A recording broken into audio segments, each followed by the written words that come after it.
Hey guys, my name is Cory Nason and I work at Kennebec Savings Bank out of the Augusta branch. I am about halfway through an 18-month management associate training program which will lead to commercial lending. So I am definitely a big numbers guy. Seems weird to most, I'm sure, but I am definitely the guy that enjoys taking raw data from a company and painting a picture of what they do well, what they don't do well, how risky they are, how risky they'll be in the future, how successful they'll be in the future, etc. That to me is quite enjoyable. I know most of you probably will disagree, but that's quite all right. I know most of the people I know disagree as well, so to each their own. Definitely miss the sports right now. I'm a big sports guy. Hopefully with the end of COVID, eventually we will be able to go back to the normal life and be able to go to the stadiums and watch all the teams and all of that. Today I will be talking to you about economic factors and how they actually play into that picture that I was talking about, that I try to paint for each company, and basically the decisions that the managers and business owners have to make due to those changes and those factors that happen in the economy itself. So before your teacher takes over and goes more in depth with you on this subject, I'd like you to just kind of take a current life scenario for an example, and imagine that you and your partner, if you want to grab a partner next to you or whatever it may be, and just pretend that you guys own a factory that makes medical grade face masks. Over the years, you've had steady demand, you've been supplying the hospitals, different retirement homes, things like that. It's remained pretty steady. They use it at a steady rate.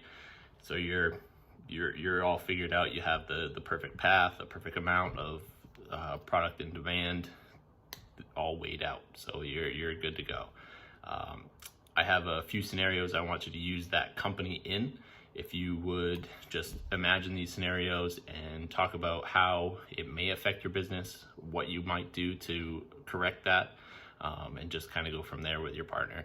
So the first one is an ice storm rolls through Maine and leaves your factory without power for a week.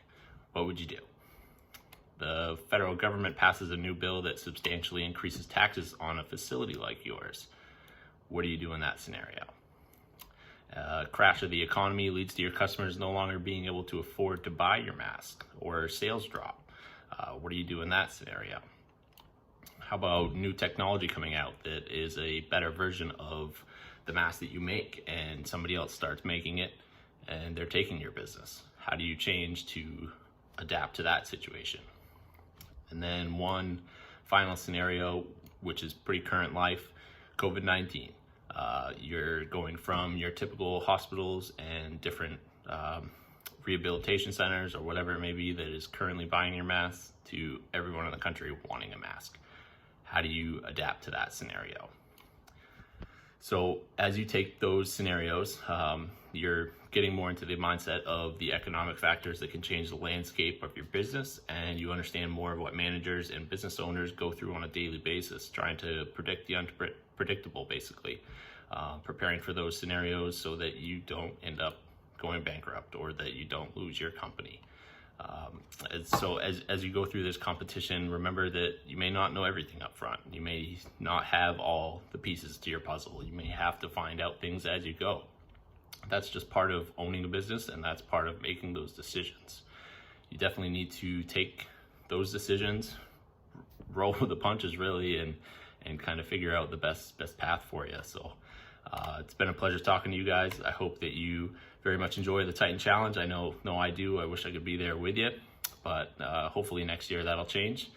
And I'm gonna go ahead and segue to your teacher now to provide you some more information on the economic factors. But I wish you guys all the best of luck. Have a great day.